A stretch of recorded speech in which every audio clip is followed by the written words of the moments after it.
여러분은 살면서 이런 고민을 해본 적이 있습니까? 계속 버텨야 할까? 그냥 포기하는 게 나을까?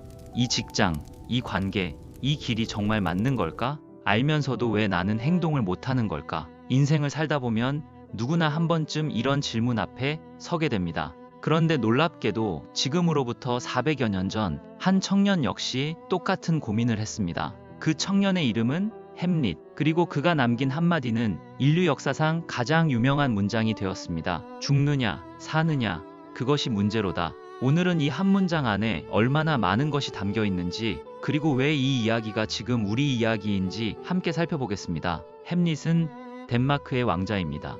원래 그는 밝고 총명한 청년이었습니다. 공부도 잘했고 사람들의 존경을 받았습니다. 미래가 보장된 삶이었습니다. 그런데 어느 날 갑자기 그의 삶이 완전히 무너집니다. 사랑하던 아버지, 국왕이 갑작스럽게 세상을 떠납니다.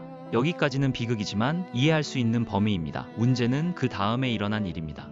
아버지가 죽은 지 2달도 채 지나지 않아서 어머니가 재혼을 합니다.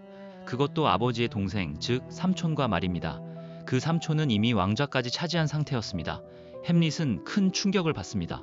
아버지를 잃은 슬픔도 채 가시지 않았는데 가장 가까워야 할 어머니가 그 자리를 지우는 것 같았습니다.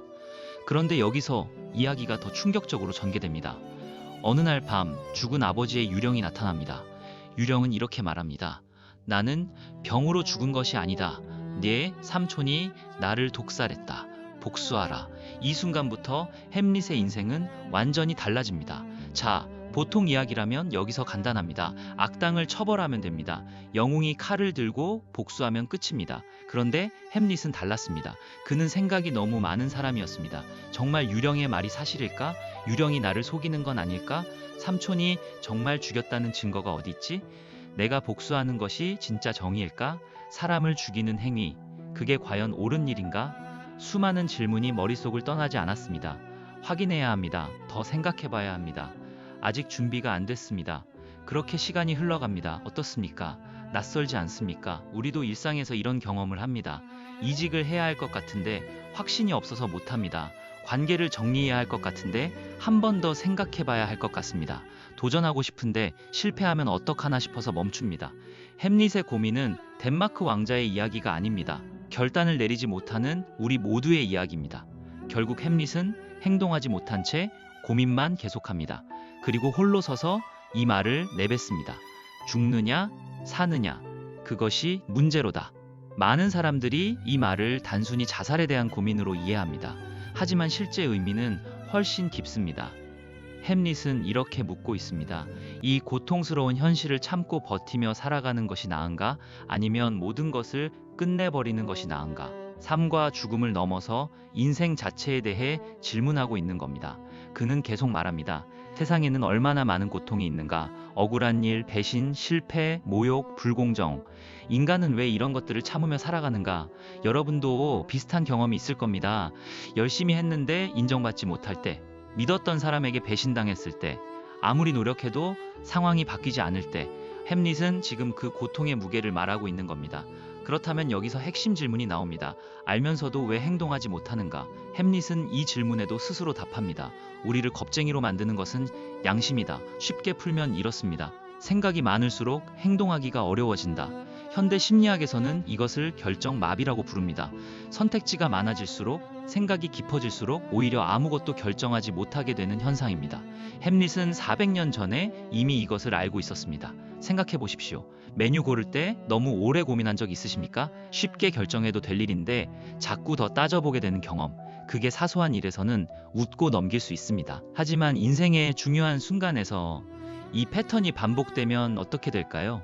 햄릿이 보여줍니다. 복수할 기회가 여러 번 찾아왔습니다. 삼촌이 홀로 기도하는 장면에서 칼을 들 수 있었습니다. 하지만 그 순간에도 생각이 많아집니다. 지금 죽이면 기도 중에 죽는 거라 천국에 가는 건 아닐까? 좀 더 확실한 상황에서 해야 하지 않을까? 그렇게 또 미룹니다. 이게 햄릿만의 이야기입니까? 준비가 완벽해지면 시작하겠다고 말합니다. 확신이 생기면 도전하겠다고 말합니다. 조금 더 알아보고 결정하겠다고 말합니다. 그런데 완벽한 순간은 오지 않습니다. 확신은 행동하기 전에는 절대 오지 않습니다. 햄릿의 비극은 악해서가 아닙니다. 오히려 너무 똑똑했기 때문입니다. 너무 많이 생각했기 때문입니다. 그래서 행동해야 할 순간마다 망설였습니다. 셰익스피어는 햄릿을 통해 무엇을 말하고 싶었을까요? 인간은 생각하는 존재입니다.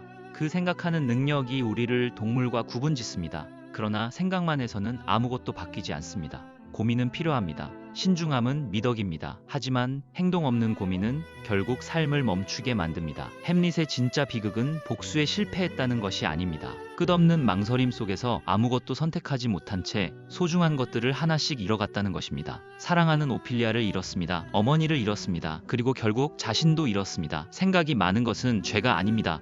하지만 생각이 행동을 대신할 수는 없습니다. 400년 전 셰익스피어는 한 청년의 입을 통해 인류에게 질문을 던졌습니다.